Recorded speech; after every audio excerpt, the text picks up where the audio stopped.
Saber, entender, compreender, conhecer, descobrir, ouvir. Bandeirantes Acontece.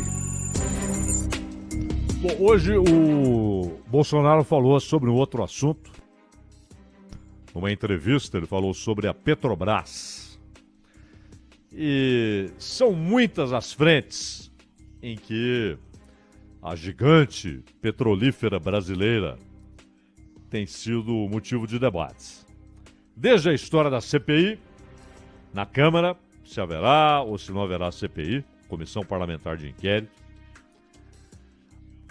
passando pela expectativa do que acontecerá depois de amanhã, sexta-feira, quando o Comitê de Elegibilidade da Petrobras avaliará se o Caio Mário Paz de Andrade será ou não presidente da estatal. Eles já receberam o relatório do órgão da Petrobras, que dá uma investigada, não é? Que vai saber se o cara tem alguma coisa para trás, se tem algum processo, se tem algum deslize, se tem algo que mancha a sua carreira pública. Isso é natural. Todo mundo que chega lá passa por esse crivo, tanto quanto formal, mas esse relatório já está pronto. Então, na sexta-feira, o comitê vai dizer se Caio Mário Paz de Andrade será o sucessor do Mário Coelho, ou se não há votos suficientes, se há alguma dúvida, se não consideram que ele tem as ideias que a empresa precisa. E a decisão vai ser tomada em reunião com integrantes dos conselhos de administração e de pessoas da Petrobras. O Ministério das Minas e Energia confirmou o nome do Caio no início deste mês. Nessas muitas mudanças, né? Está acontecendo na Petrobras, aliás, algo parecido com o Ministério da Educação, né? Toda hora muda o titular. E o processo tem sido considerado lento pelo governo. O Bolsonaro chegou a reclamar publicamente que eles estavam evitando essa reunião para a confirmação do nome do Andrade, Caio Mário Paz de Andrade. De fato, já faz tempo, de fato não é comum, as coisas costumam ser mais ágeis. Esta semana, no começo da semana, houve aí a renúncia do presidente da empresa e a troca já estava decidida no final do mês passado. Hoje é dia 22. Andrade é o atual secretário especial de Desburocratização, Gestão e Governo Digital. Ligado, essa secretaria especial é comandada pelo Paulo Guedes, é ligado ao Ministério da Economia. E ele também é responsável pela plataforma do governo, gov.br.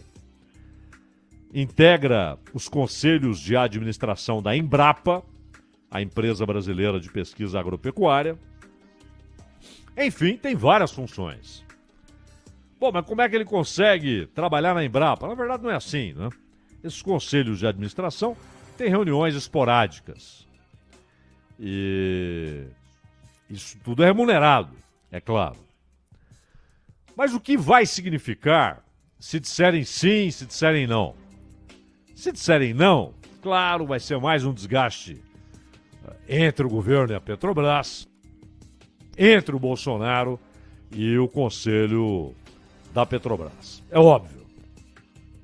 Por outro lado, provável que digam sim. E aí vem a pergunta básica, nesta altura do campeonato. O que ele vai fazer? Ele vai mudar a política de preços?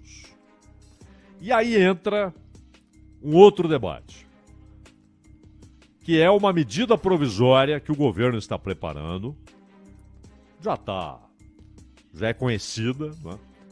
Não sabemos ainda que acolhida ela terá, mas que basicamente traz modificações naquela lei das estatais. É interessante o que acontece no Brasil. como algumas pessoas se apegam à aparência de textos, a intenções anunciadas, e só depois vão se deparar com os jabutis, vão se deparar com as armadilhas que estão embutidas num texto que, quando lido pela primeira vez, parece buscar a virtude dentro das estatais. Uma coisa é uma lei que determine o básico, como essa. Por exemplo, não pode colocar na presidência de uma estatal o irmão do presidente, o primo do presidente, o neto, a cunhada ou a sogra do vice-presidente, ou o filho do ministro das Minas e Energia, no caso de uma empresa ligada ao setor, ou um primo ou cunhado do ministro da Economia, numa estatal que claramente terá influência do ministro da Economia. Mas tem mais. Não pode colocar dirigente partidário. Não pode colocar ministro. E no caso de dirigente partidário, você tem uma quarentena de 3 anos, né? 36 meses de quarentena, para que ele possa assumir uma estatal. Isso é o básico.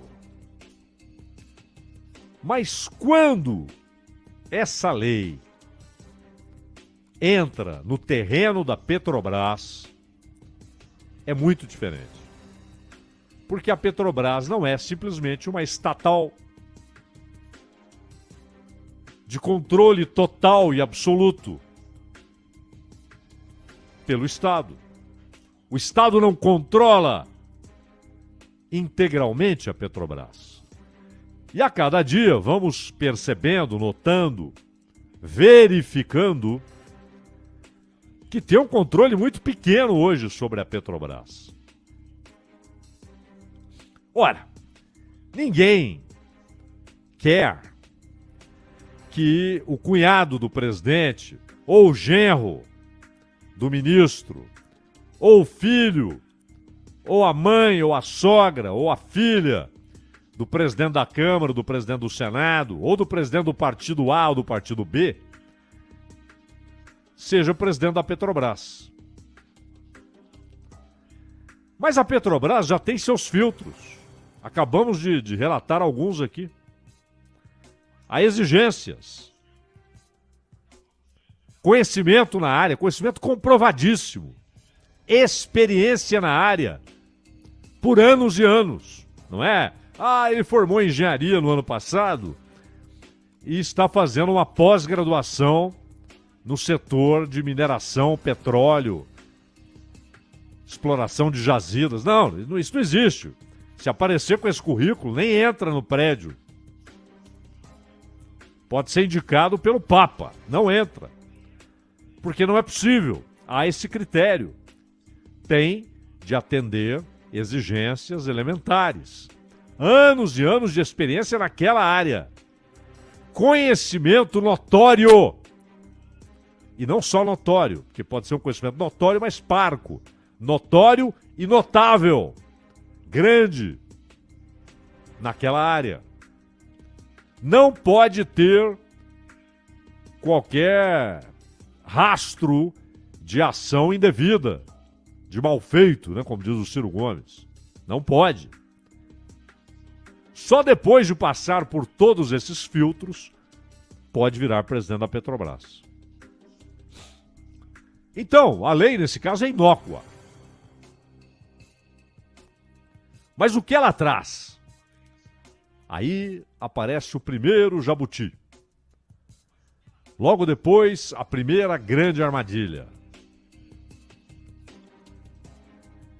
Ela não está apenas estabelecendo critérios normalíssimos, que todo mundo tem como primários, tem de existir, ela traz também uma nova relação entre a União, representada pelo governo federal, e a Petrobras. Porque não é uma estatal plena. Já foi.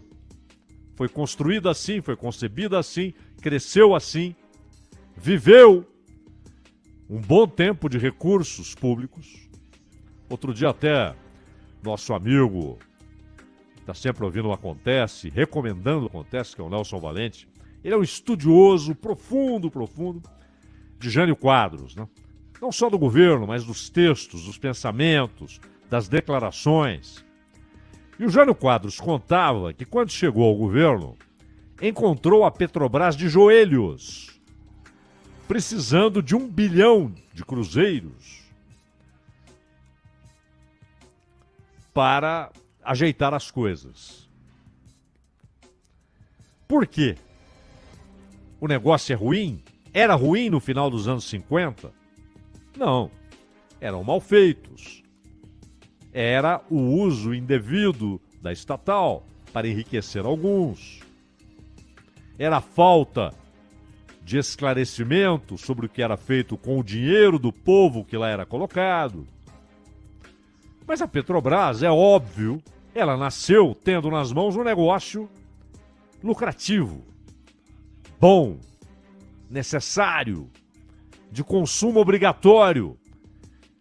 E quando você tem o controle do mercado de um produto cujo consumo é largo, vasto e obrigatório, não tem como não ganhar muito dinheiro, não é?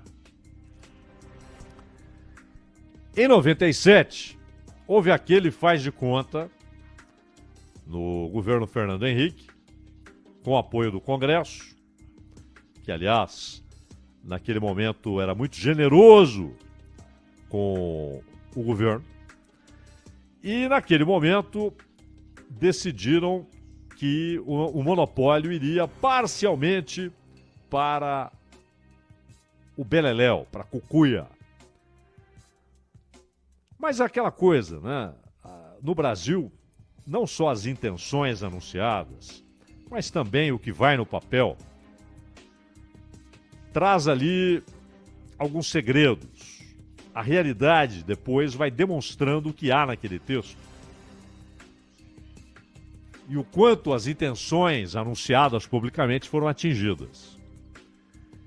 A Petrobras perdeu parte do negócio, mas ganhou dinheiro com essa perda, porque vendeu muita coisa, ativos, etc.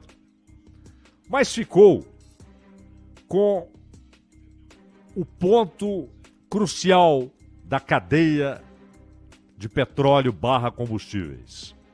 O refino. Ninguém joga petróleo cru no carro, no caminhão, no avião. É preciso refinar. É preciso transformar o óleo tirado da pedra, por isso petróleo, seja uma pedra no continente, uma pedra no mar. É preciso tirar aquele óleo, refiná-lo e transformá-lo em combustível para diversos usos. Pois bem, e não só combustível, não é? Você tem uma indústria de derivados do petróleo que é de larga escala. A indústria, que nada tem a ver com o mercado de combustíveis, ela lida com N produtos que derivam do petróleo. O petróleo tem um largo uso, não é só gasolina e diesel. Definitivamente não. E a Petrobras, estando sob controle do governo, ou agora claramente sob controle do conjunto de acionistas minoritários, nunca tomou a decisão de resolver essa questão chave, de atacar o problema-chave no ponto essencial da cadeia, que é o refino. Anúncios, foram feitos. Investimentos, anunciados. Contratos, assinados. As refinarias estão contempladas em centenas de papéis. Mas nada acontece. Então o Brasil segue dependente de importação de diesel. Uns falam em 26, uns falam em 28, uns chegam a falar dependendo das circunstâncias, em 35% de importação de diesel. E gasolina, 12%. Na Argentina, como a dependência é maior, a coisa está bravíssima, não tem diesel. Os caminhoneiros estão até agora fechando estradas na Argentina, protestando contra a falta de diesel, porque acham que não é só uma circunstância do mercado internacional, acham também que é incompetência do governo de Alberto Fernandes. Então tem essa história do refino que nunca é resolvida. E sem resolver isso, nada será resolvido de fato, e as crises ocorrerão de tempos em tempos. Haverá crises de tempos em tempos. O petróleo é muito sujeito à crise, até porque grande parte do produto deriva de países que têm crises crônicas, ou o risco de guerra é sempre presente.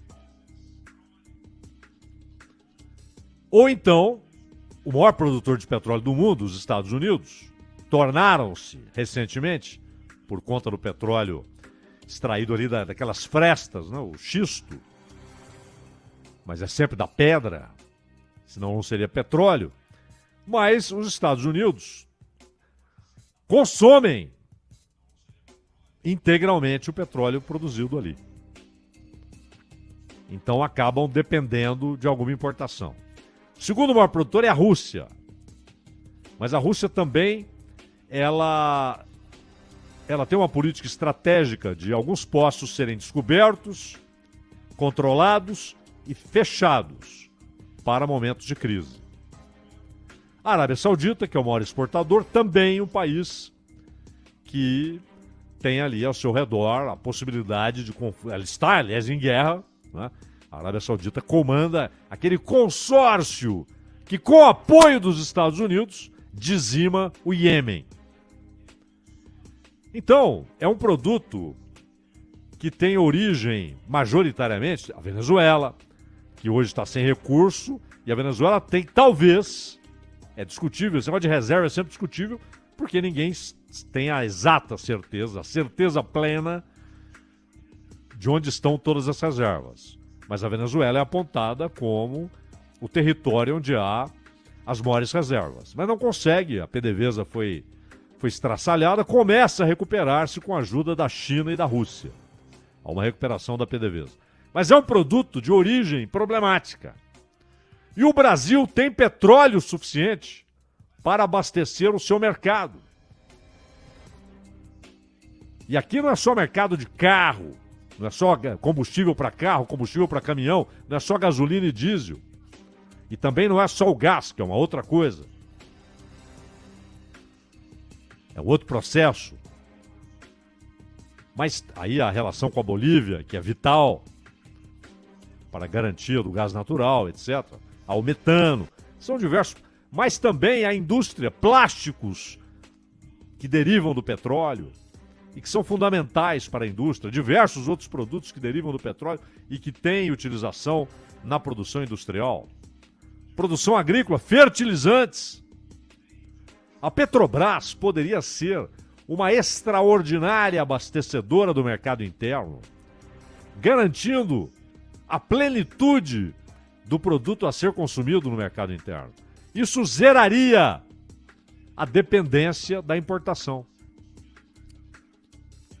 Isso interessa ao Brasil e, portanto, a qualquer governo que não passa de um ente delegado. O presidente da República é um delegado. Ele não é a fonte, a origem do poder, seja quem for. O princípio, pelo menos no papel, é que esse poder é delegado pelo povo. Assim é também óbvio com senadores, com deputados e até com aqueles que são escolhidos indiretamente, não diretamente pelo povo. Caso dos ministros do Supremo. São todos delegados do povo. Então o poder político e econômico público deveria ter como algo formidável não depender de importação de um produto cuja origem está em países problemáticos e, portanto, as oscilações ou de abastecimento ou de preços, essas oscilações são inevitáveis. Mas interessa a Petrobras? Não.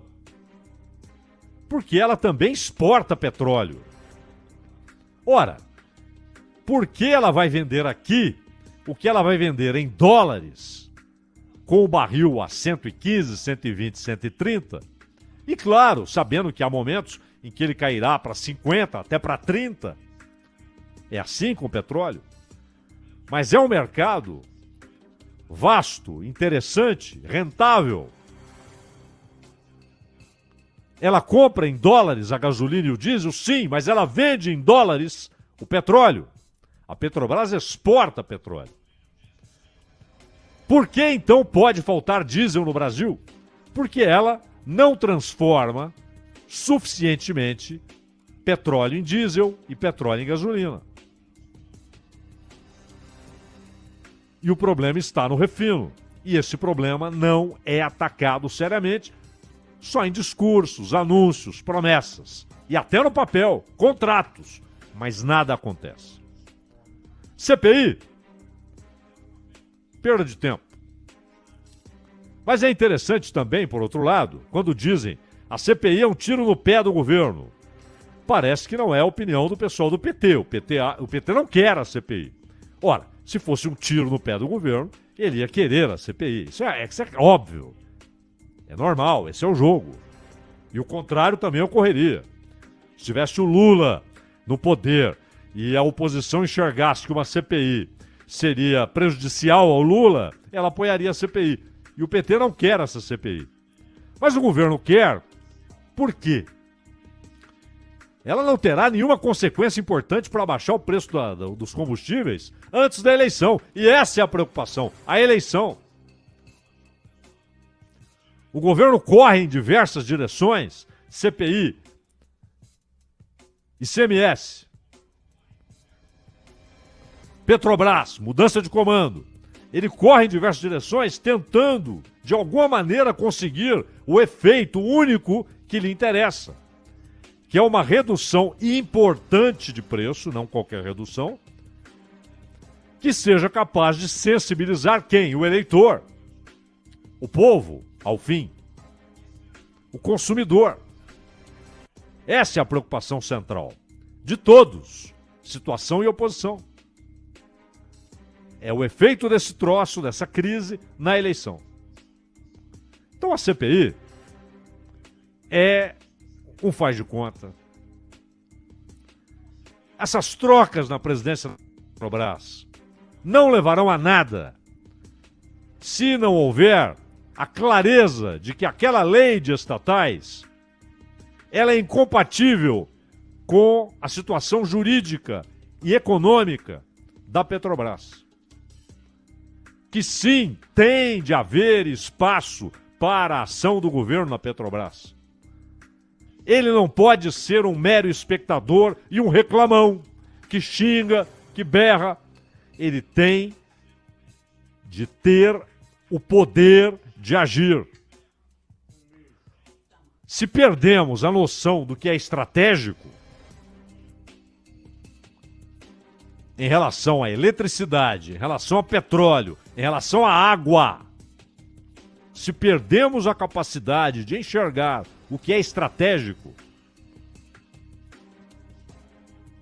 se perdemos a capacidade de enxergar que determinados setores não podem ficar em mãos alheias, porque em determinado momento o interesse nacional será varrido, será ignorado, será atropelado por interesses, óbvio, de quem tem o controle e que tem de seguir os seus interesses.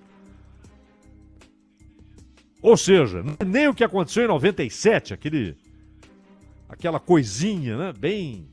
vamos privatizar um pedacinho aqui. né? Aquela coisa de faz, mas não faz, né? Do governo Fernando Henrique. Não podemos abrir mão da visão do que é estratégico e da garantia de que o que é estratégico atenderá ao interesse nacional. Ainda mais uma empresa que foi construída, erguida, enriquecida, agigantada e é formidável, mas com o dinheiro do povo. E de repente escapa entre os dedos o controle desse troço.